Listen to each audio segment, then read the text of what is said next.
Assalamualaikum warahmatullahi wabarakatuh. Shalom, Om Swastiastu, Namo Buddhaya, Salam Kebajikan. Perkenalkan, kami dari kelompok PKH 7A.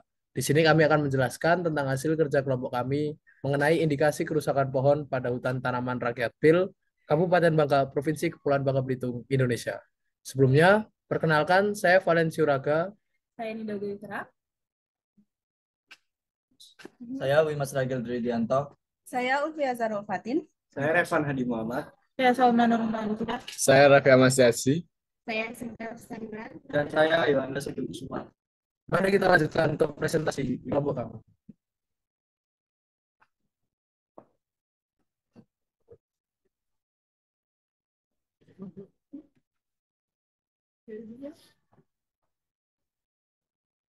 Sebelumnya, saya akan menjelaskan mengenai hutan tanaman rakyat. Hutan tanaman rakyat merupakan hutan tanaman pada hutan produksi yang dibangun oleh kelompok masyarakat untuk meningkatkan potensi dan kualitas hutan dengan menerapkan sistem silvikultur dalam rangka menjamin kelestarian sumber daya hutan. Salah satu penyebab menurutnya kesehatan hutan tanaman rakyat adalah rusaknya pohon. Pak, sorry Pak. Sebanyak 217 individu dari 9 spesies pohon diteliti dengan intensitas kerusakan sebesar 91%. Kerusakan terutama terjadi pada batang bawah 54% kasus dengan luka terbuka sebagai jenis kerusakan yang paling banyak ditemukan sebesar 45%.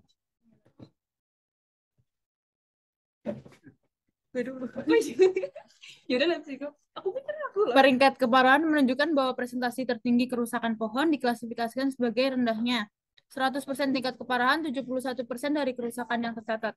Ditemukan 8 tipe kerusakan, yaitu adanya luka terbuka, kanker, liana, cabang patah, mati pucuk, daun berubah warna, dan kerusakan daun serta sarang rayap. Kemudian ada penyebab kerusakan pohon. Yang pertama adalah ada aktivitas manusia, faktor lingkungan, dan aktivitas hama. Aktivitas manusia seperti deforestasi, penambahan lahan untuk pertanian, polusi, dan penebangan pohon yang tidak terkontrol merusak ekosistem dan mengurangi kualitas hidup pohon. Aktivitas manusia juga bisa memperkenalkan hama atau patogen baru ke area yang tidak terinfeksi sebelumnya. Faktor lingkungan seperti cuaca ekstrim, kekeringan, hujan berlebihan, dan pencemaran udara atau air dapat menyebabkan stres pada pohon, mengurangi daya tahan terhadap penyakit dan hama. Aktivitas hama seperti serangga, mamalia, dan organisme lain dapat merusak struktur pohon seperti menggigit batang atau menghisap cairan dari daun yang menghambat fotosintesis dan mengurangi kesehatan pohon. Kemudian yang kedua ada hama dan penyakit juga dapat mempengaruhi kesehatan pohon. Hama yaitu serangga seperti kutu daun, ulat, atau kumbang penggerek batang dapat mengurangi kemampuan pohon untuk bertahan hidup dengan merusak jaringan vital. Penyakit yaitu patogen seperti jamur, bakteri, virus, atau mikroorganisme lainnya dapat menyerang pohon, mengganggu aliran air dan nutrisi, serta bahkan kematian jaringan atau bahkan kematian pohon.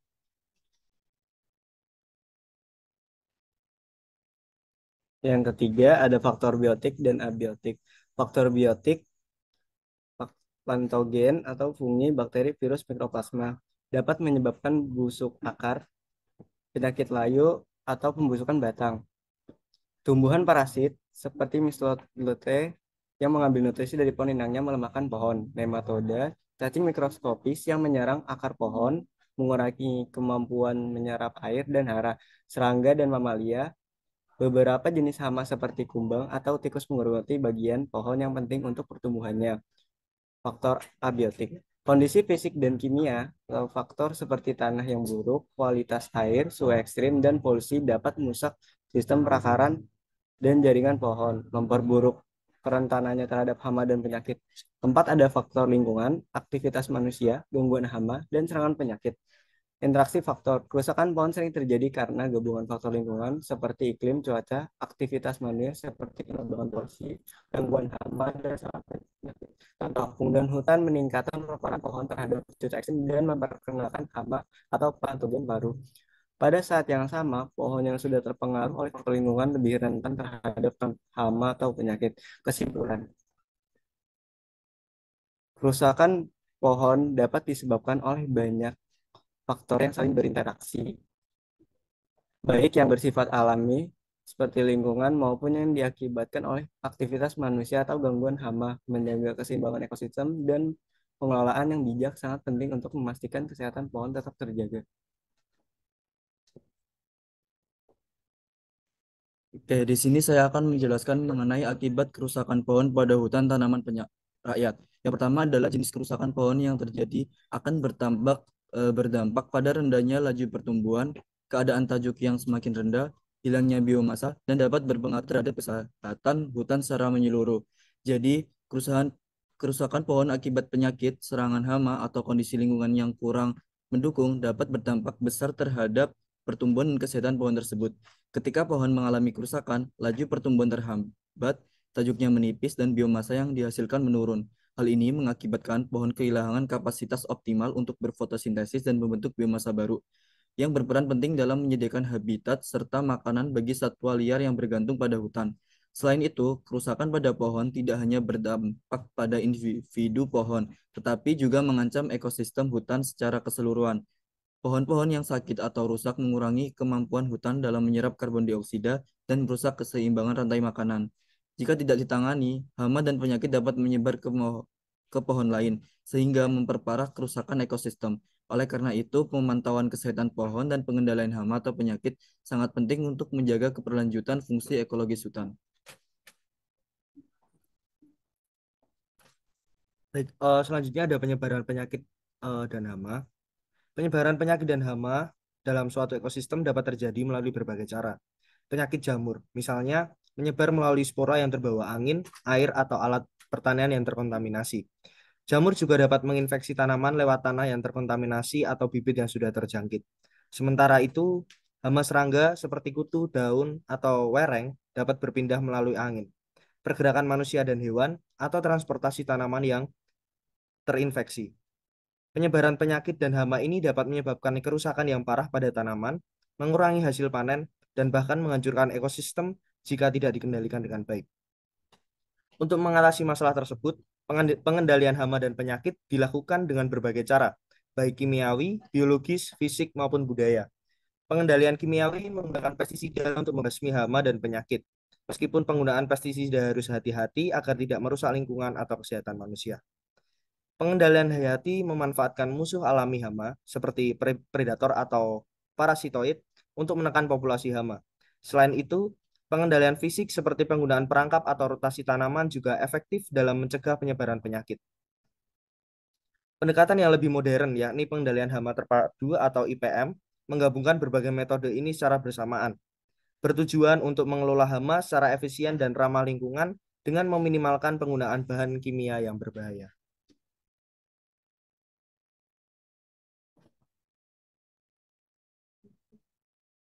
Selanjutnya, cara pengendalian dapat dilakukan dengan pemeliharaan tanaman hutan. Pemeliharaan tanaman hutan merupakan salah satu kegiatan yang bertujuan untuk menjamin keberhasilan tanaman. Keberhasilan ini diperlihatkan oleh kondisi tegakan yang terhindar dari kerusakan dan mempunyai kualitas baik sesuai dengan tujuan penanamannya. Pengendalian dengan pemeliharaan tanaman hutan abiotik adalah upaya untuk melindungi tanaman hutan dari dampak negatif faktor lingkungan abiotik, seperti cuaca ekstrem, tanah yang kurang subur, atau topografi yang tidak sesuai. Cara yang bisa dilakukan yaitu dengan pemeliharaan tanaman, yaitu dilakukan dengan memilih jenis tanaman yang cocok dengan kondisi lingkungan setempat dan tahan terhadap stres abiotik. Pemeliharaan tanaman hutan abiotik adalah kunci keberhasilan dalam menjaga kelestarian hutan. Dengan memahami dan menerapkan teknik-teknik yang tepat, kita dapat membantu tanaman hutan tumbuh subur dan berkontribusi pada keseimbangan ekosistem.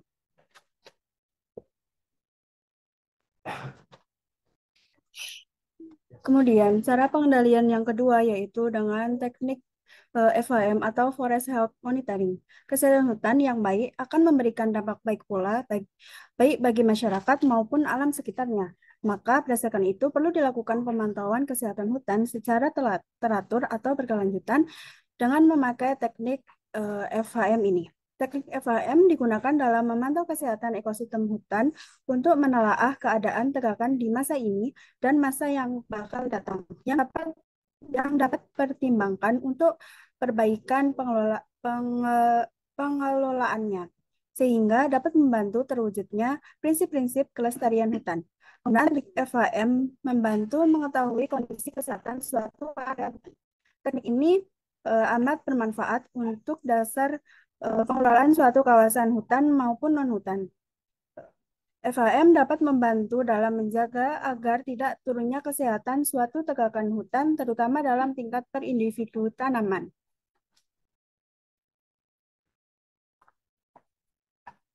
Halo, ketemu lagi. Ya, jadi itu penjelasan dari kelompok kami. Terima kasih telah mendengarkan dan semoga pernyataan yang kami berikan berguna bagi kalian semua. Dadah. Dadah. Dadah. Dadah. Udah. Cut. Udah pulang.